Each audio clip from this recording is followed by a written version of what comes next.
Off topic, we back. I wonder if y'all can hear this fan. You can see it. I wonder if you can hear it. Anyway, don't matter. What did we do today?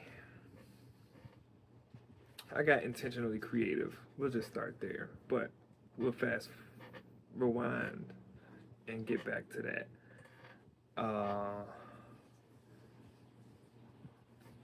First things first. I did the typical. I had my run today, so I had to get out, get my run in, which turned into the AI conversation that we just had. Making content, controlling the prompting. That was easy work. That happened. I didn't get around to it until a little bit later in the day, but I got an opportunity to take in some creativity on our way to the farmers market. So we went to the farmers market today, pick up a few things, but there are some performers out there. A guy on the guitar, had a singer with a speaker, had a violinist. So I'll tap some of that in here.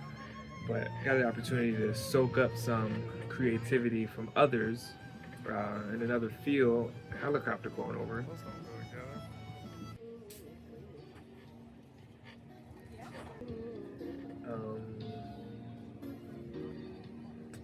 I can't.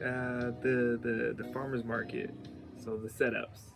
Not that serious, but I'll go with it. The setups at the farmers market were interesting, just to take in some vibrancy, take in some of the life of the food. So I was using that as my early part of the day, like inspiration, and it more or less worked. I think I was mostly just drawn in by just the colors. Now I wasn't intentionally doing that. It as I was at the farmers market with my wife, I was realizing that it was an opportunity to acknowledge creativity. A lot of times we may avoid or not like go to a place not expecting to get creativity or inspiration from something. So I made it a point to capture some of what I was seeing as a way of acknowledging creativity, and that kind of jump started creativity for my day. So when I got home, I had to handle a few other things just at the crib, but I knew I had to make time out to be a bit more intentional on being creative, because I think what my real goal is to put pencil to paper, put paint to canvas, be intentional in being creative daily in that way more often than not. Not saying that it has to happen all the time, but I do want it to happen more often than not. So knowing that I have this project that I spoke about in my second video, I believe so. Knowing that I have this project that I've been working on throughout the year, and the month is ending, I knew I needed to at least get my drawing for the month down onto the paper. And so I prepped the paper a few days ago, I believe. What was it yesterday? No, it was yesterday. I prepped the paper yesterday. Nah, it might have been like Thursday. Either way, I prepped a grid. I've been using a grid for all of these, just to ensure that the compositions are all like the same scale. So I prepped the grid because that's step one of working processes. So in prepping the grid, I knew that when I needed to, or when I was ready to draw, I could just get to it. I was a little bit hung up on completing the drawing that I had visible. I leave it just up on my easel so that I know to like consider it more often than not. If it's put away, I probably won't. So I had that drawing up for consideration, and that probably hindered me from moving past it. I probably felt like I needed to get more progress done on it because I could see where I wanted to make some changes, but I wasn't ready to commit to those changes yet. So I went to what needed to happen this month. There was another drawing. That was the one I was working on, was the May drawing, and I still haven't done any value on the June drawing. So I need to, but I haven't taken time to absorb the reference image for the June drawing to figure out how I want to approach value again, because I'm in a state where that's changing. It's not like set in stone yet, and there's also like contrast considerations. Some images have a lot more value across it, so I might want to go into it with a different approach.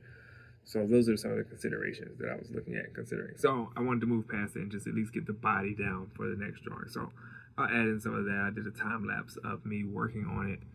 So I'll add that in here, and maybe I can consider discussing how that process went. I put up some content, which was actually probably more distracting than not.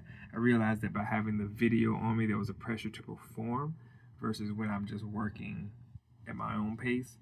And there was a pressure to perform quickly because I was trying to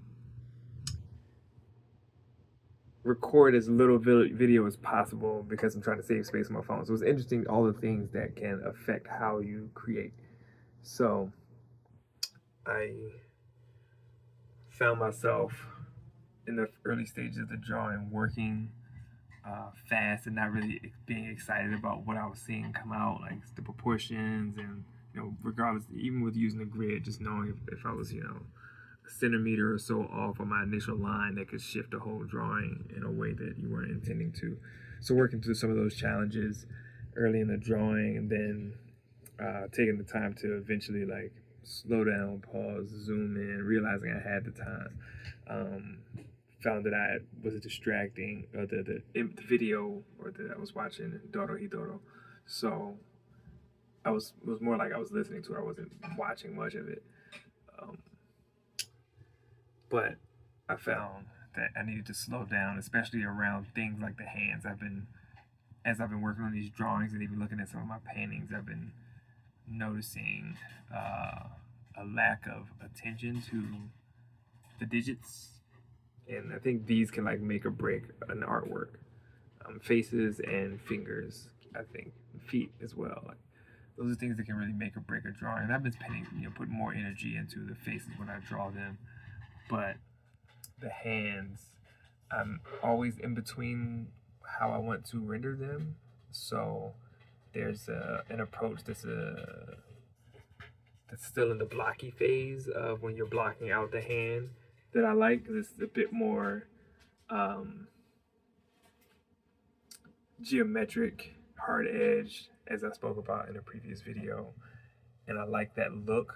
I got it from Charles H. White.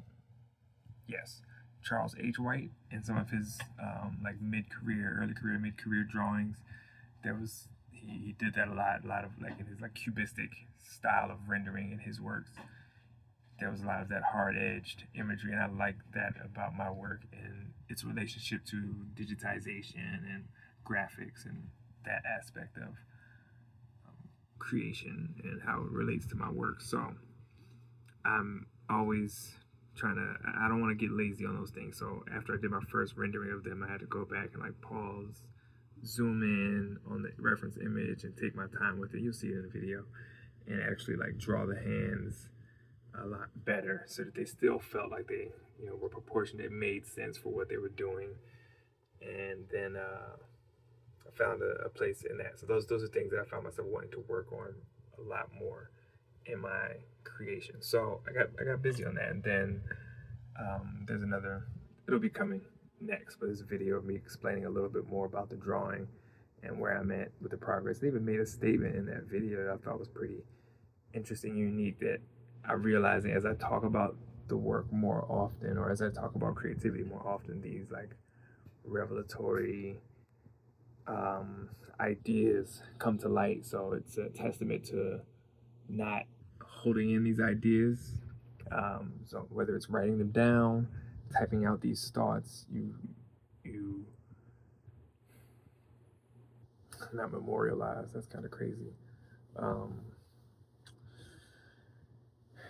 Kind of stamp them in your memory, that hey, this is a thing that I should consider and come back to as I create in my life, career, or whatever. Is how you make make progress. So you kind of map those stepping stones to progress. Grid work, a little bit of background placement with no real goal in mind. I do have a goal in mind, but the detail I'm not sure I want to do. And then the figure, the main body. I think part of my goal of putting the background in is to see how much of it can be used to be incorporated, to how I can incorporate the movement of the neck that eventually shows up in here in those spaces. So we're talking about the space of the mirror, which is the mirror frame, and all this is a reflection. The spaces within the mirror, so the space within the space, and then the space outside the mirror, the real world. Oh, here, the space outside the mirror, the real world. So those are 3 dimensions within this composition that I'm inquiring about.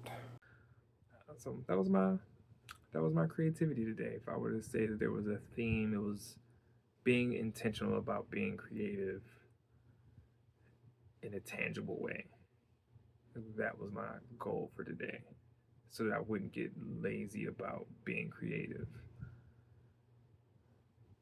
And it helped me define what I want out of this challenge that will continue on. That's what we got. Vlog 4, off topic. Oh, and this jersey is a design of mine, so that's something else that I want to get more into. Actually, I got like another like running jersey idea I want to figure out. So anyway, that'll maybe show up in another video when I get time to get around to that. But for now, drawings.